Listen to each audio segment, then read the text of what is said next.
Everyone या पूर्व video रे आमे विशेष पढ़ी विशेषर किसी प्रश्न उत्तर करते जे गुड़ा इंपोर्टाट क्वेश्चन जोड़ा कि मु परीक्षा आसला भाया प्रश्न जोड़ा कि मु सिलेक्ट करके वीडियो बनई थी जदि देखी ना निहाती भाव में पूर्व वीडियो को देखीदे। आज पढ़ा आम पद परिचयर सेकेंड टी सर्वनाम पढ़ा। तो आम सर्वनाम क्या कहे ताको आम उदाहरण सहित बुझा तार प्रकार भेद को बुझा कि पूर्व आम गोटे उदाहरण को देखा ये सर्वनाम प्रकृत कार्य कौन से आम ये उदाहरण मध्यम बुझीपर। ओके तो प्रथम ये उदाहरण देखा। प्रथम उदाहरण टी लिखा जाए प्रसन्न भल पाठ पढ़े से पाठ पढ़ा सहित भल खेले तेणु तार साथी मैंने आदर करती ताठारे मध्य आहरी अनेक भल गुण अच्छी। जो सेकेंडा जदि देखा आम प्रसन्न भल पाठ पढ़े प्रसन्न पाठ पढ़ा सहित भल खेले तेणु प्रसन्नर साथी मैंने प्रसन्न को आदर करती प्रसन्न ठारे मध्य आहरी अनेक भल गुण अच्छी। तो आम जो प्रश्नटी अच्छी आम प्रश्नटी को देखिले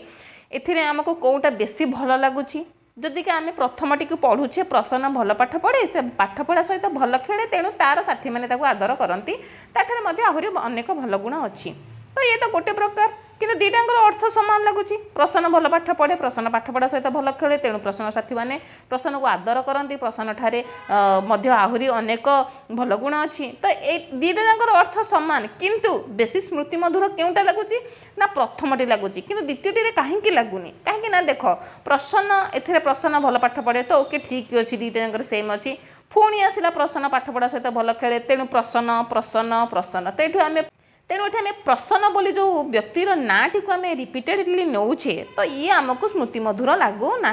तेणु ता जगार आम प्रथम वीडियोटे कौन लगेचे ना से लगेचे तापरे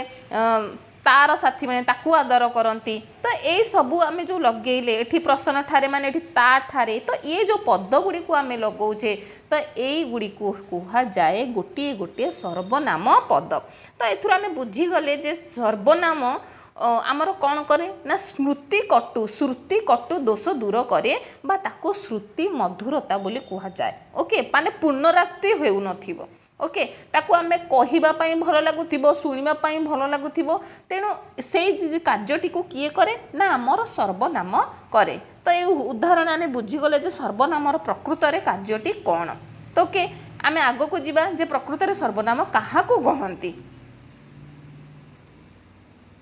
प्रकृत में सर्वनाम क्या कहबा ना एक पद परिवर्ते जो पद व्यवहार करा जाए ताकू सर्वनाम कहती। आम पूर्वटी देखिले जे कौन ना आमर पूर्वटी देखिले ये प्रसन्न एठी भी प्रसन्न एठी प्रसन्न तो ये प्रसन्न बदल में कौन लगी ये रिपीटेड जो प्रसन्न आसीला ता बदल में से आसिला ता आसिला ओके तार आसिला। तो यही जो पद गुड़िक आम व्यवहार कले ता बदल में प्रसन्न बदल में आम व्यवहार कले तेणु ए कौन बुझिले आम कौन ना एक पदर परिवर्ते जो पद आम व्यवहार करें। ओके प्रसन्न बदल में आम कौन व्यवहार कले कि आम प्रसन्न बदल में आम व्यवहार कले तार ओके तो ताठारे ये सब आम व्यवहार कले। तो ये कौन ना ये हूँ आम वाक्य को कौन कला ना श्रुति कटु दोष दूर कला। ओके ताकू मध्य आम शुणा को भल लगिला ओके कहवाकू भल लगिला से सौंदर्य वृद्धि कला गोटे वाक्य तेणु आम वाक्यटी को सौंदर्य बनवाई तो ये सर्वनामर साहाय्य निगला। ओके तो सर्वनाम पद ताले आम क्या कहवा ना साधारणतः विशेष पद बदल में ही गोटे सर्वनाम पद बसे। आम जाने विशेष पद क्या कहवा ना गोटे नामवाचक को आम विशेष पद कहवा। तो विशेष आम कहवा क्या ना ये प्रसन्न है आमर गोटे विशेष पद तेणु विशेष पद बदल में आम कौन व्यवहार कले ना विशेष पद बदल में आम यूज कले कौन ना से यूज कले तार यूज कले तार यूज कले। तो ये जो पद गुड़िक आइले तार से ताठारे तो ये हूँ आमर गोटे गोटे सर्वनाम पद। तो साधारणतः विशेष पद बदल में ही आमर कौन हुए ना आमर सर्वनाम पद बसे। मात्र केतक क्षेत्र में विशेषण वाक्यार्थ वाक्य परिवर्ते व्यवहृत होता है जोटा कि आम आग को भिडियो गले बुझा। तेल आम बुझीगले सर्वनाम क्या कहवा ना एक पद परिवर्ते जो पद व्यवहार करा जाए ताकू सर्वनाम कहती। सर्वनाम पद कौन करे ना वाक्यर पुनरुक्ति श्रुति कटु दोष दूर करी तार श्रुति मधुर करने और सौंदर्य वृद्धि करी थाए। ओके साधारणतः ताहले आमर सर्वनाम पदटी क्या बदल में बसे साधारणतः विशेष्य पद बदल में आमर कौन हुए ना विशेष्य पद बदल में आमर सर्वनाम पदटी बसे यहाँ है इंपोर्टाट आम यहाँ भी मन भी रखिबार अच्छी ओके नेक्स्ट आग को जीवा प्रथम पढ़ा आज सर्वनामर श्रेणी विभाग ओके तो सर्वनाम को केते भाग में विभक्त करा जायछि तो आम आग को पढ़िले जानिबा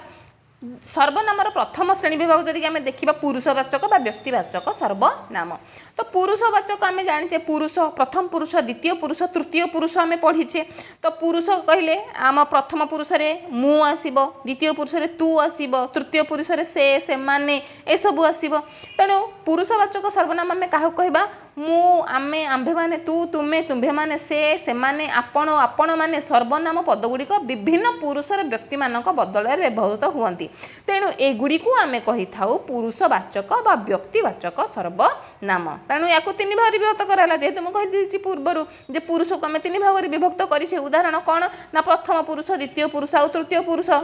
मु जड़े छात्र ये आसो कौन ना प्रथम पुरुष पुणी प्रथम पुरुषर बहुवचन कहीं पुरुष पुणी दुई भाग आसीगला प्रथम पुरुष को आसला कौन ना आमर एक वचन आ बहुवचन मु जड़े छात्र जन को बुझो तेणु ये आसला सिंगुलार एक वचन तेणु आंभे माने भारतवर्ष ये आसला कौन बहुवचन ओके मु आउ आंभे आंभे माने ए सबू आसब कौन ना आमर प्रथम पुरुष आसब तापर द्वितीय पुरुष तू तुम्भे माने ये है तूटा आसला द्वितीय पुरुषर द्वितीय पुरुषर आमर प्रथम वचन आउ आसला ये द्वितीय पुरुषर बहुवचन ओके तापरे उदाहरण देख तृतीय पुरुष से माने आसला बहुवचन रे तो से मोर भाई ये आसब तृतीय पुरुषर एक वचन रे तापरे आसला से माने ग्रामवासी ये आसब तृतीय पुरुषर बहुवचन रे तो आम बुझीगले जे सर्वनामर श्रेणी विभाग में प्रथम टी कौन पढ़िले पुरुषवाचक बा व्यक्तिवाचक सर्वनाम प्रथम पुरुष रे कौन आसला ना मु जने छात्र द्वितीय पुरुष रे तू तू तू सत कहूचु तृतीय पुरुष रे से आम बुझीगले जे पुरुषवाचक क्या कहती ओके पुरुषवाचक क्या कहबा ना जो पदगुड़िक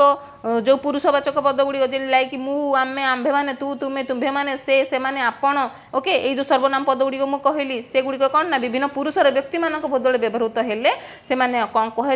ना व्यक्तिवाचक सर्वनाम बा पुरुषवाचक सर्वनाम कह ओके नेक्स्ट आम आग को जीवा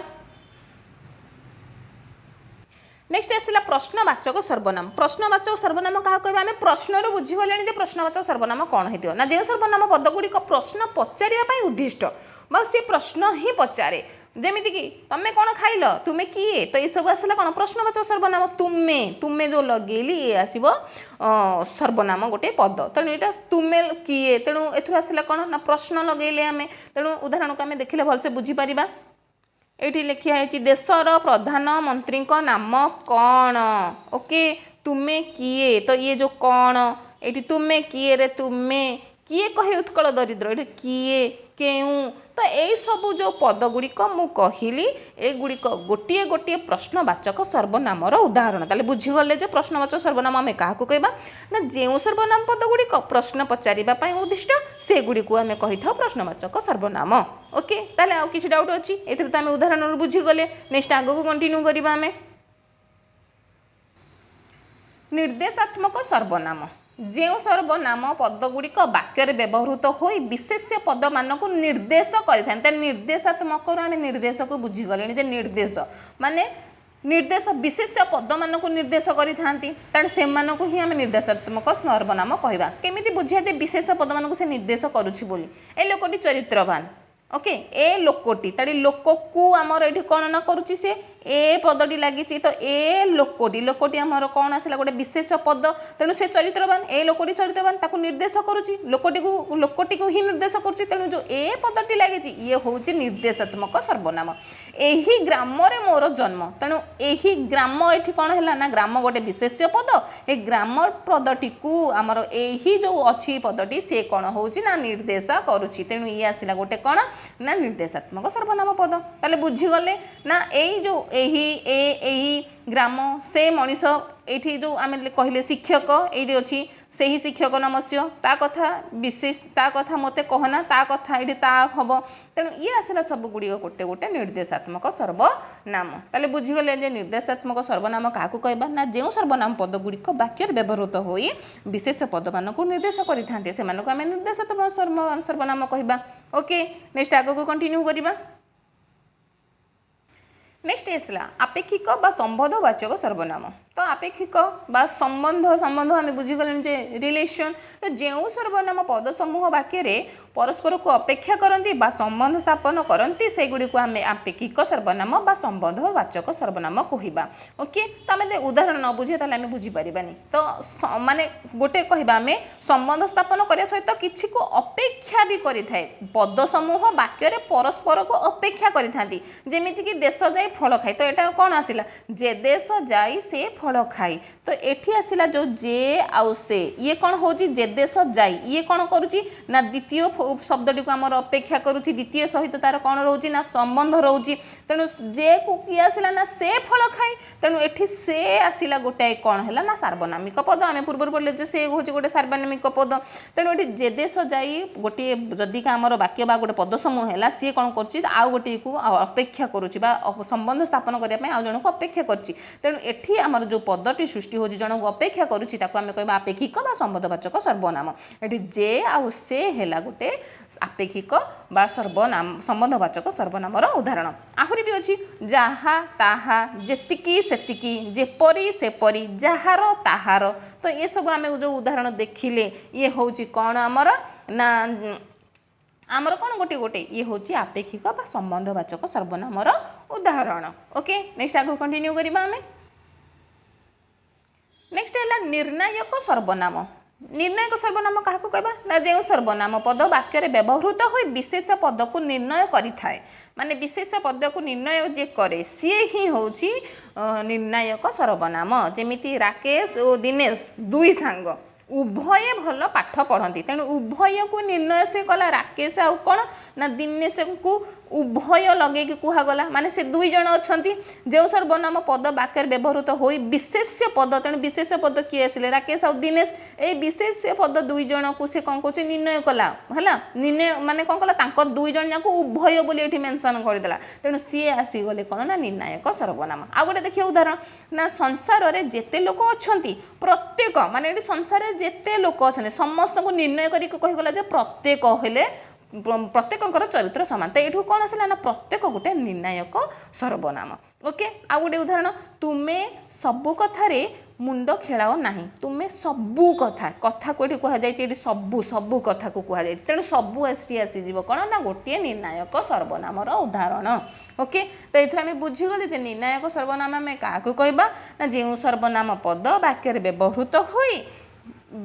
विशेष पद को निर्णय करि थाए ताहाको निर्णायक सर्वनाम कहती ओके आमे उदाहरण आगु को आहुरी देखिबा एग्जांपल मु जतले एमसीक्यू तैयारी करिवे निहाती भाबरे से उदाहरण रे मु आउसरा किछि उदाहरण निहाती भाबरे देबी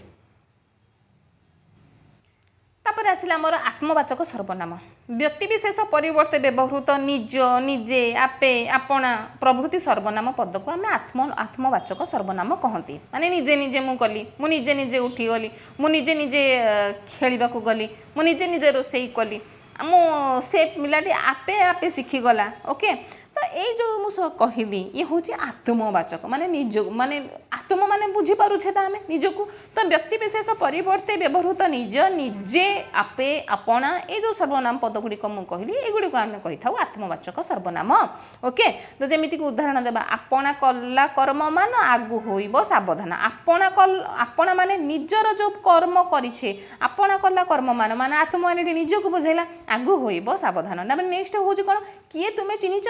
कि आपणा को आपे ये आपणा को आपे ये कौन निज को बुझे आत्मा को बुझेला तेणु ये आसला गोटे आत्मवाचक सर्वनाम निजर निजे निजे निजे ओके ये सब आसब कौन ना गोटे गोटे आत्मवाचकर उदाहरण ओके आग को जीवा आम नेक्स्ट है समुचय सर्वनाम बा समुचय बोधक सर्वनाम समुचय माने बुझीगले जे आम कौन ना से वाक्य को संयोग करुथिबो एकाठी करुथिबो ओके तो जो सर्वनाम पद विशेष पद परिवर्ते व्यवहृत हेबा सहित दुईटी वाक्य को संयोग करिथाय ताकू आम समुचय सर्वनाम कहि थाउ ओके ଯେମିତିକି କହିବା ଆମେ ଉଦାହରଣ ନେବା ଆଜି ଗୋପବନ୍ଧୁ ଆଉ ନାହାନ୍ତି ଯେ ବନ୍ୟା ସମୟରେ ଘର ଘର ବୁଲି ଲୋକଙ୍କ ଦୁଃଖ ବୁଝୁଥିଲେ। ଓକେ, ଏଠି ଯେ କ'ଣ ହେଲା ନା ଗୋଟେ ତାଙ୍କୁ ହିଁ ବୁଝେଇଦେଲା ପୁରା ସର୍ବନାମ। ଏଠି କ'ଣ ହେଲା ତାଙ୍କୁ ହିଁ ବାକ୍ୟଟାକୁ ସଂଯୋଗ କରିଦେଉଛି କିଏ ନା ଯେଟା ଆମକୁ ସଂଯୋଗ କରିଦେଉଛି। ଏମିତି ଲୋକ କେହି ନାହିଁ ଯେ ଜୀବନରେ ଥରକ ପାଇଁ ମିଛ କହିନାହିଁ। ଆମେ ଜାଣିଛେ ଯିଏ ନା ସମସ୍ତେ ଆଜିକାଲି କଳି ଯୁଗରେ ସମସ୍ତେ ମିଛ କହୁଛନ୍ତି। ଓକେ, ତ ଏମିତି କେହି ବି ଲୋକ ନାହିଁ ଯିଏକି ଥରକ ପାଇଁ ମିଛ କହିନାହିଁ। ଓକେ, ଆହୁରି ଯଦି ଆମେ ଉଦାହରଣ ଦେଖିବା ଏପରି ଲୋକ ନାହିଁ ଯେ ଜୀବନରେ କେବେ ମିଛ କହିନାହିଁ। ତାପରେ ଆଉ ଗୋଟେ ଉଦାହରଣ ଦେଖିବା ତୁହି ମୋର ନେତ୍ରର ସଂଖାଳି ଯେଣେ ଇଚ୍ଛା ତେଣେ ଯା କରମ ଘେନି ବୁଲୁଥା। ତ ଏଠି ଆସିଲା କ'ଣ ଇଏ ବି ଆମର ଆସିବ ଯେଣେ ତେଣେ, ତ ଇଏ ଆସିବ ଆମର ସର୍ବନାମ। କେହୁ ବୋଲେ ରାମ କେ ବୋଲଇ କୃଷ୍ଣ କିଏ କହେ ଆଲ୍ଲା ଯୀଶୁ। ଏଠୁ କେହୁ କେ କିଏ ଏସବୁ ହେଉଛି ଗୋଟିଏ ସମୁଚୟୀ ସର୍ବନାମ ବା ସମୁଚୟ ବୋଧକ ସର୍ବନାମ। ତେଣୁ ଆମେ ବୁଝିବା କ'ଣ ନା ଯେଉଁ ସର୍ବନାମ ପଦ ବିଶେଷ୍ୟ ପଦର ପରିବର୍ତ୍ତେ ବ୍ୟବହୃତ ହେବା ସହିତ ଦୁଇଟି ବାକ୍ୟକୁ ସେ ସଂଯୋଗ କରୁଛି ତାକୁ ହିଁ ଆମେ ସମୁଚୟୀ ସର୍ବନାମ କହିବା। ଓକେ, ବିଶେଷ ପଦ ପରିବର୍ତ୍ତେ ବ୍ୟବହୃତ ହେବ ଏବଂ ଦୁଇଟା ବାକ୍ୟକୁ ବି ମଧ୍ୟ ସେ ସଂଯୋଗ କରୁଥିବ ତାକୁ ହିଁ ଆମେ କହିବା କ'ଣ ସମୁଚୟୀ ସର୍ବନାମ। ଓକେ, ତ ଆଜିର ଭିଡ଼ିଓଟି କେମିତି ଲାଗିଲା ନିହାତି ଭାବରେ କମେଣ୍ଟ ସେକ୍ସନରେ ଲେଖିକିରି ଜଣାଇବେ। ଆଗକୁ ଆମେ ବିଶେଷଣ ପଢ଼ିବା କାହିଁକିନା ଆମର ଚାଲିଛି କ'ଣ ଚାଲିଛି ଆମର ପଦ ଚାଲିଛି। ତ ପଦ କେତେ ପ୍ରକାରର। ଓକେ, ତ ଆମର ପ୍ରଥମ ପଢ଼ିଲେ ବିଶେଷ୍ୟ ପଦ ପଢ଼ିଲେ ତାପରେ ସର୍ବନାମ ପଢ଼ିଲେ ଆଗକୁ ଆମେ ବିଶେଷଣ କ୍ରିୟା ଓ ଅବ୍ୟୟ ପଢ଼ିବା। ତେଣୁ ଆଜି ଯେଉଁ ସର୍ବନାମ ପଢ଼େଇଲି ନେକ୍ସଟ ଭିଡ଼ିଓରେ ୟାର 50ଟି ପ୍ରଶ୍ନ ଯେଉଁଟାକି କିଛି ପ୍ରଶ୍ନ ଯେଉଁଟାକି ପରୀକ୍ଷାରେ ଅଲରେଡ଼ି ଆସିସାରିଛି ସେଇ ପ୍ରଶ୍ନକୁ ମୁଁ ଆଣିବି। ନିହାତି ଭାବରେ ନେକ୍ସଟ ଭିଡ଼ିଓକୁ ଦେଖିବା ପାଇଁ ଭୁଲିବେନି। ଯଦି ଭିଡ଼ିଓଟି ଭଲ ଲାଗୁଥାଏ କମେଣ୍ଟ କରିବେ। ଓକେ, ରହିଲି, ଧନ୍ୟବାଦ।